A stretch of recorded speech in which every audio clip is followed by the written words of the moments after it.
지식의 중요성을 강조하였다는 것을 지난 주일날 배웠습니다.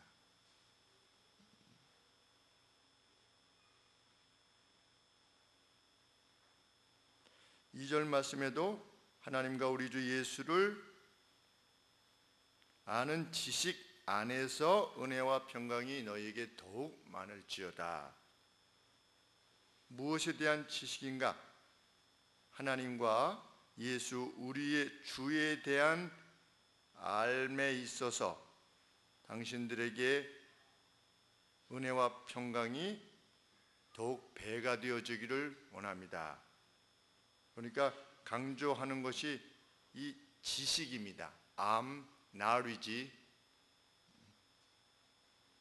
또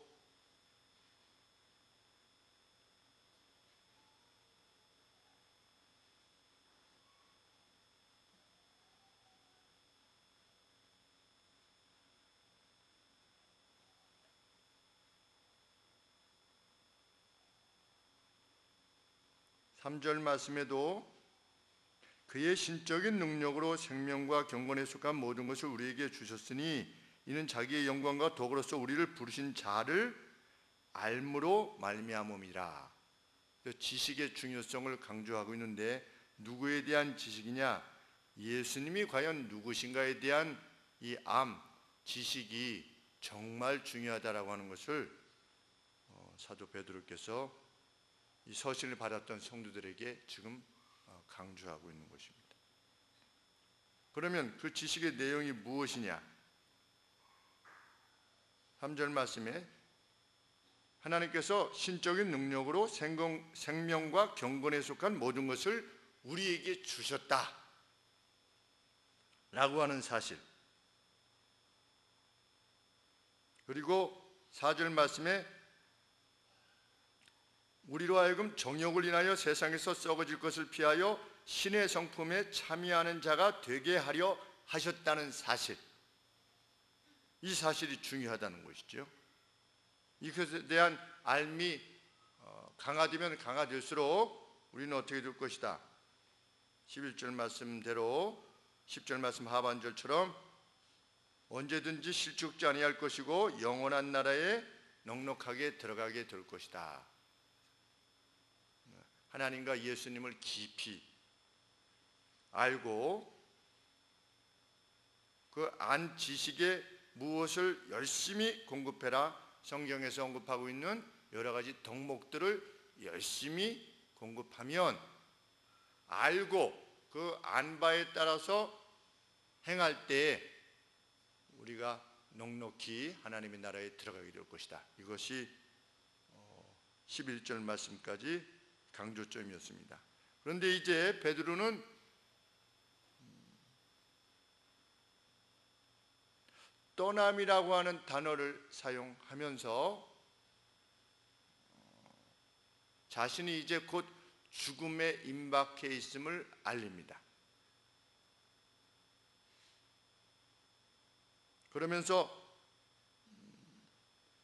내가 지금 말하고자 하는 바가 내가 죽은 이후에도 꼭 여러분들이 회고하고 회상하고 기억해 주기를 원하는 바입니다 라고 하는 점을 말하고자 합니다.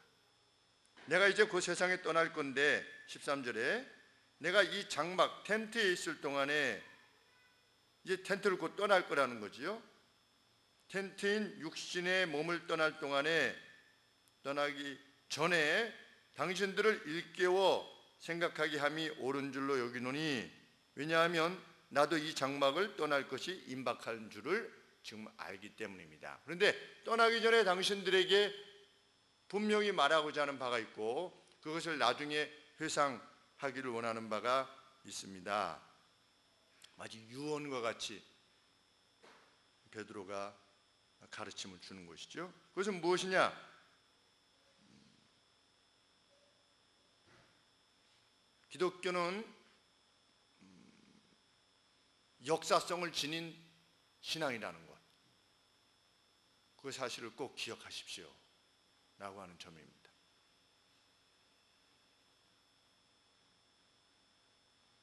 나는 성부 하나님의 영광을 친히 보았습니다. 이 사실을 꼭 기억해 주기를 바랍니다. 내 자신의 개인적 지혜로 이 말을 쓰는 것도 아니고 세상 사람들이 그러하듯이 헛되게 지어낸 것도 아니고 내가 정말 본 것을 지금 말하고 있는 겁니다. 나의 가르침이 베드로 자신의 어떤 지혜에 근거한 것이 아니라고 하는 사실을 분명히 인식해 주기를 바랍니다. 16절 말씀에 우리 주 예수 그리스도의 능력과 강림하심을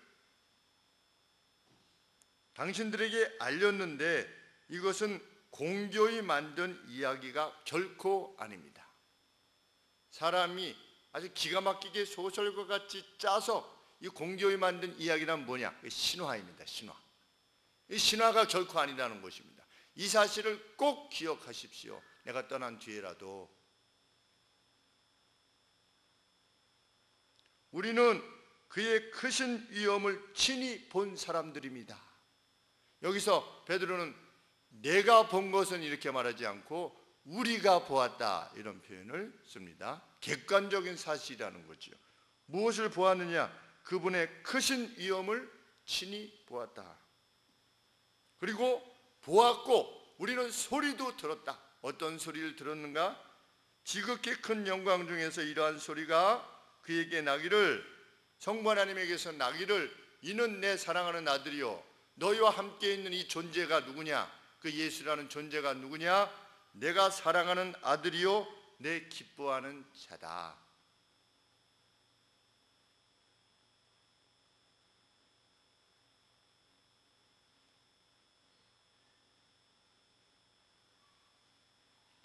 베드로는 자신의 가르침이 역사적 사실에 근거한 것임을 분명히 하고자 한 것입니다.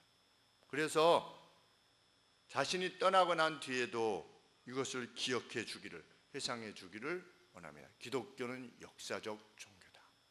뿌리가 역사에 있다.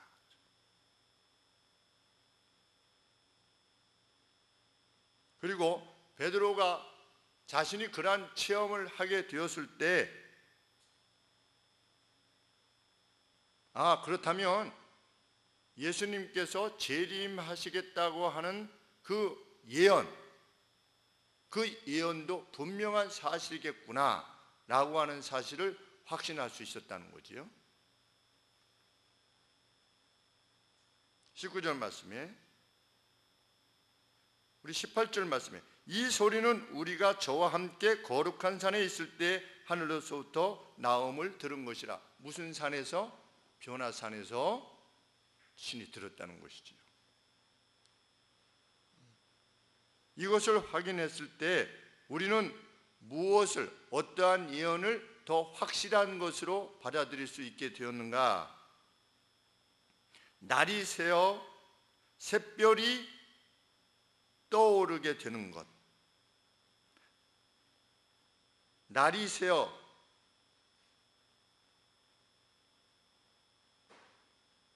여기서 날이 샌다는 것은 그날이 되면 이런 뜻이랍니다. 그날이 되면, 날이 되어 샛별이 떠오른다, 주님이 다시 오실 것이다 라고 하는 예언 역시 확실한 것이라는 사실을 우리는 확신할 수 있게 되었다.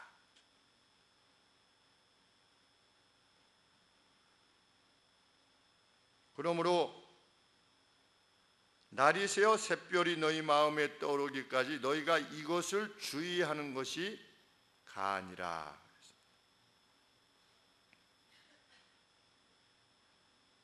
초림하신 예수님에 대한 그 예언이, 그 오래전의 예언이 예수님에게서 이루어진 것을 볼 때 이제 또 주어지는 이 예언, 샛별 되신 주님이 다시 오시겠다고 하는 그 예언의 내용이 분명한 것이 틀림이 없으니 여기에 마음을 두시오 라고 하는 것입니다.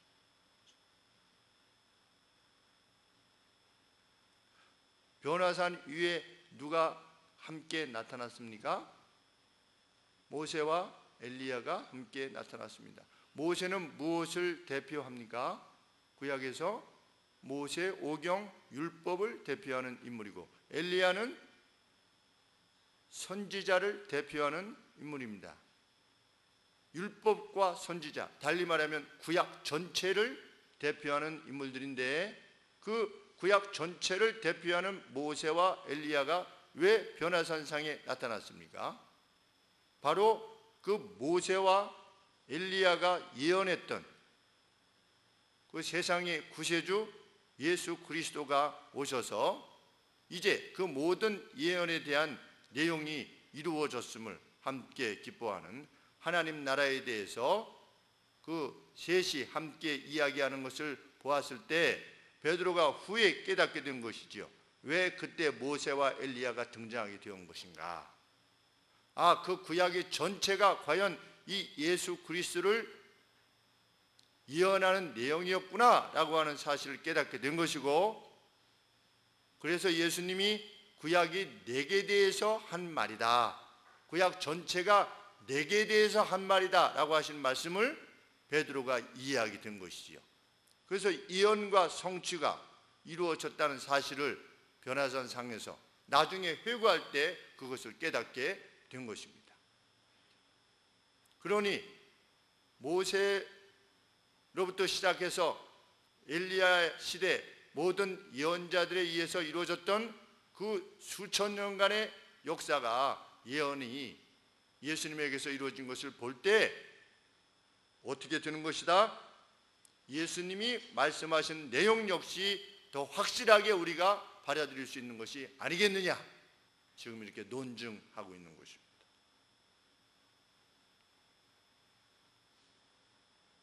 그렇게 그는 무엇이라고 말할 수밖에 없게 되었습니까? 성경은 결국 사사로이 풀 수 있는 것이 아니다.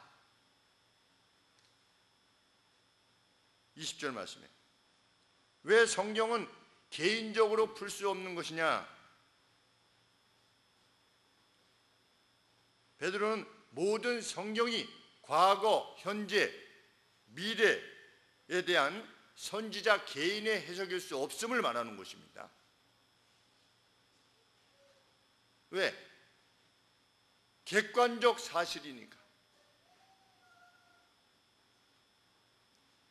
하나님이 이렇게 말씀하셨고 이렇게 말씀하시고 이렇게 말씀하시고 이렇게 말씀하신 것이 예수님에게서 정확히 이루어졌을 때 이 부분에 대해서 선지자 개개인이, 아니면 어떤 성경을 읽는 그 개개인이 이것은 이런 뜻이겠거니 이것은 저런 뜻이겠거니 이렇게 해석할 수가 없다는 것입니다. 그렇겠지요.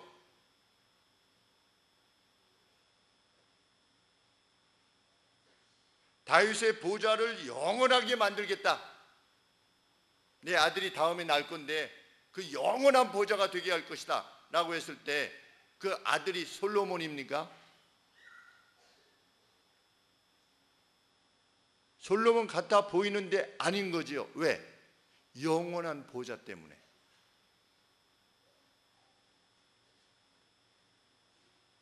성경의 모든 예언은 개인적인 해석의 대상이 될 수 없다, 결코.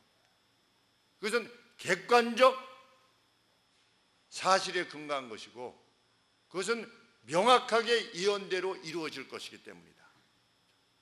왜? 경험해 보니까 베드로가 예수님에 의해서 성취된 구약의 예언의 내용들을 예수님에게 대비시켜 보니까 함부로 누가 개인이 해석할 수 없다는 것입니다.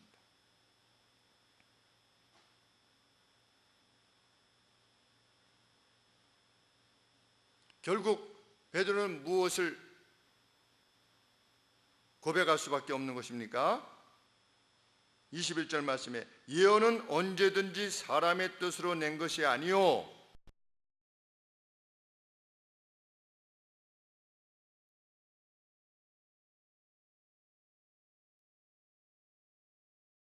됐으니까. 누구에서? 예수님에게서.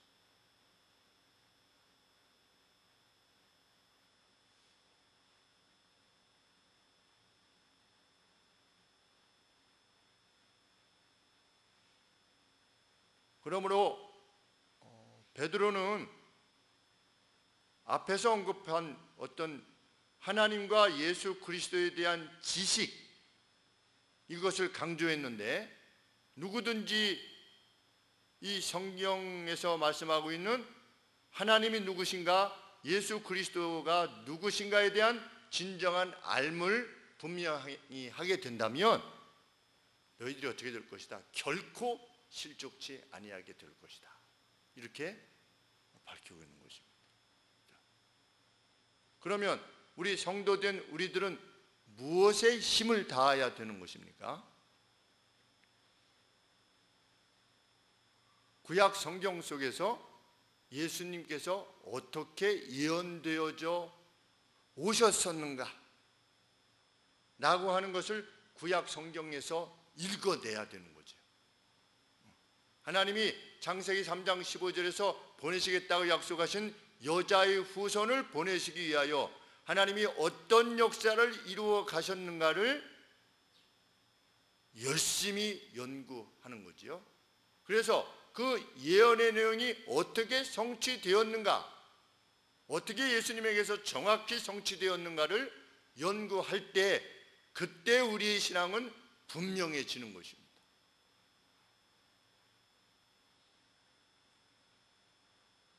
그 역사성에 대한 이해를 지니지 않으면 우리는 신화를 믿는 것과 다를 바가 없는 거지요. 신화. 그냥 눈먼 자를 낚이게 하시고, 앉은 병이를 일으키게 하시고, 죽은 자를 살리시고, 그 사건들은 다 어떻습니까? 단회적인 사건들입니다. 어떤 이어지는 역사성을 지니고 있지 않지요. 우리 예수님께서, 물론 우리가 신약 성경에서 사도들 또 믿음의 선진들에 의한 증언을 우리가 읽게 되지만,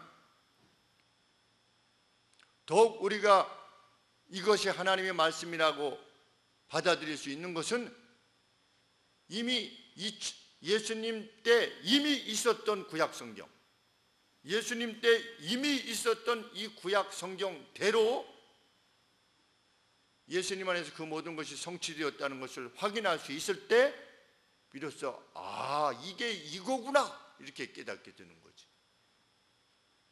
우리 스가랴서에 보면 예루살렘에 큰 부흥이 일어날 것에 대한 예언이 있습니다. 스가랴서에 이미.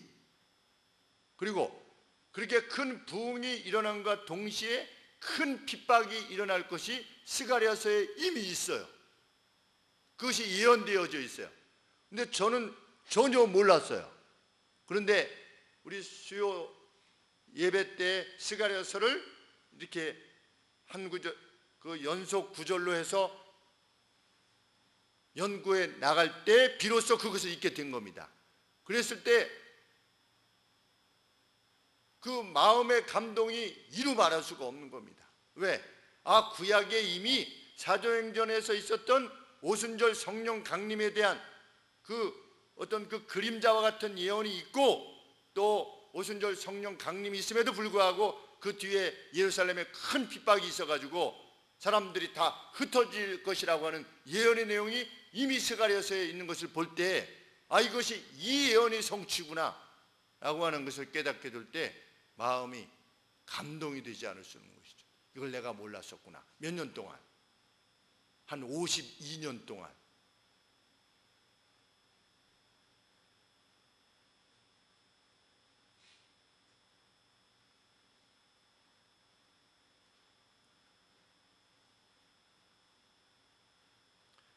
세상의 종교들도 신화적 요소를 다 지니고 있습니다. 제각기 섬기는 자신들의 신을 설명하고자 하는 내용들을 비슷비슷하게 다 가지고 있지요.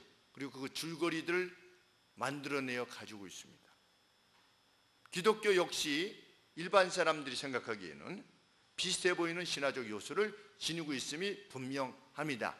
그래서 베드로가 뭐라고 말하는 것입니까? 나는 분명 보았고 들었다 라고 하는 사실을 결코 잊지 말아다오. 나는 내가 증언하는 것을 위해서 죽음의 길로 간다는 겁니다.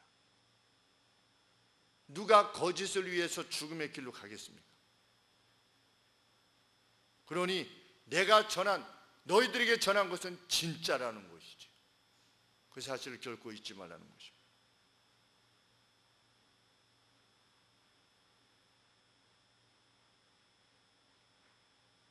그런데 우리는 실은 이러한 역사적 사실에 대해서, 성경의 역사성에 대해서 잘 배워오지 못한 것이 사실입니다. 무슨 사건에 대해서는 많이 들었지만 그것이 어떻게 역사적으로 연결되어 있는가에 대해서 우리는 잘 모릅니다. 남북이 언제 갈라졌으며 엘리야 엘리사가 몇 년도 사람이며 학개 스가랴 말라기가 언제적 사람이며 그들이 예수님에 대해서 어떤 예언을 행했으며 모릅니다. 대부분 다 모릅니다. 모세오경 조금 알고 사사기 삼손 기드온 조금 알고 그 다음에 열왕기 상하 히스기야 정도 좀 알고 그리고 그 뒤쪽 선지서는 대부분 모릅니다. 이러다 보니까 구약에서 예수님에 대해서 예언한 내용이 어떻게 성취되어 있는가에 대해서 거의 모릅니다.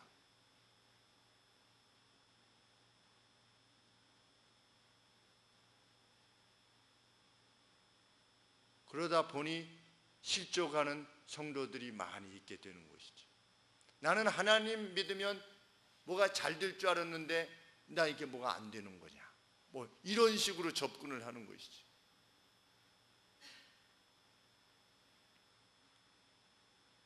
성경은 누구라도 힘을 다하여서 이 주님이 누구신가에 대해서 구약과 신약 전반에 걸쳐 말씀하시는 내용에 힘을 다한다면 그가 실족지 아니할 것이며 영원한 나라에 들어갈 것을 넉넉히 할 것이다 라고 성경이 가르치는 것입니다. 우리가 이 점에 있어서 더욱더 명확하게 하나님 앞에 우리의 태도를 분명히 할 수 있으면 참 좋겠다는 생각을 하게 됩니다. 그래서 우리 박민구 목사님이 그 인터넷상에서 프린트해서 그 역사표 드렸지요. 역사표. 그 역사표에 대한 이해를 우리가 가지고 있어야 됩니다. 역사 속에서 하나님께서 어떻게 예언할 성취에 가셨는가. 그리고 그 시기에 맞춰서 성경 구절도 해놓지 않았습니까? 우리는 믿음이 자라기를 원하지 않습니까? 나는 믿음이 정말 내 이제 죽어도 원이 없다라고 할 만큼 주님을 확신하는 그 믿음을 지니기를 원하게 되는데 먼저 연구해보고 경험을 해보니 이 그리스도와 하나님에 대한 암 이것이야말로 우리의 믿음을 강화시키는 가장 분명한 걸음이라고 하는 것을 알게 됩니다. 우리가 힘을 다하여서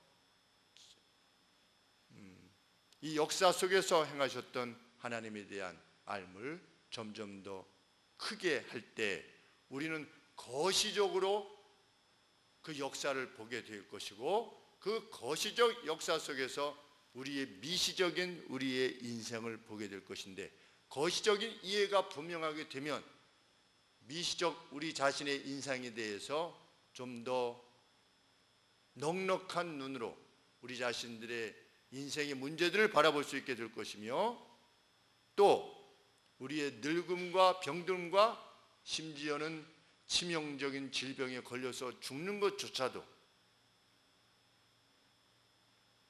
참 하나님 앞에서는 아무것도 아니라고 하는 사실을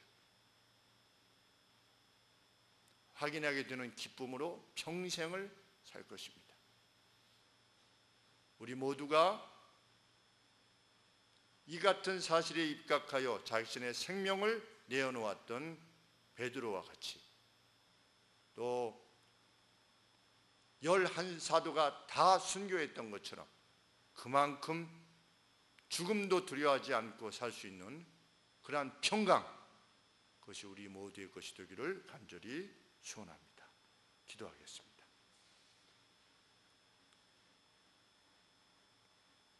하나님, 분명 보았다라고, 분명 들었다라고, 그리고 그것이 우리 모두의 증언이며 십자가상에 죽으셨던 예수님께서 다시 부활하신 것 역시 500명이 일시에 볼 만큼 분명한 사실이었음을 증언하는, 그리고 그 증언을 위해서 생명을 드렸던 그 신앙이 우리의 신앙이 될 수 있도록 하나님 도와주시옵소서. 이 신앙은 결코 우리를 윽박지르거나 우리에게 새로운 멍에를 지는 것이 아니라 아버지, 우리 인생의 모든 멍에로부터 우리 자신을 자유롭게 하게 하시는 그 하나님으로부터의 지혜요 능력인 줄 믿습니다. 하나님, 우리를 도와주시고 우리 안에 그것을 살피고자 하는 마음이 간절해질 수 있도록 도와주시옵소서.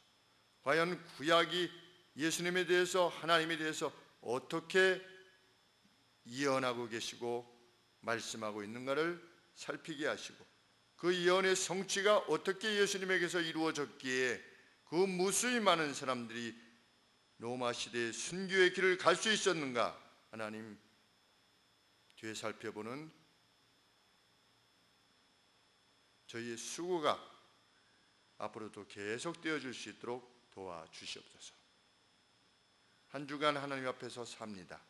하나님, 그렇게 살고자 합니다. 우리와 함께하여 주시옵소서. 우리를 어여삐 보아 주시옵소서. 예수님의 이름으로 기도합니다.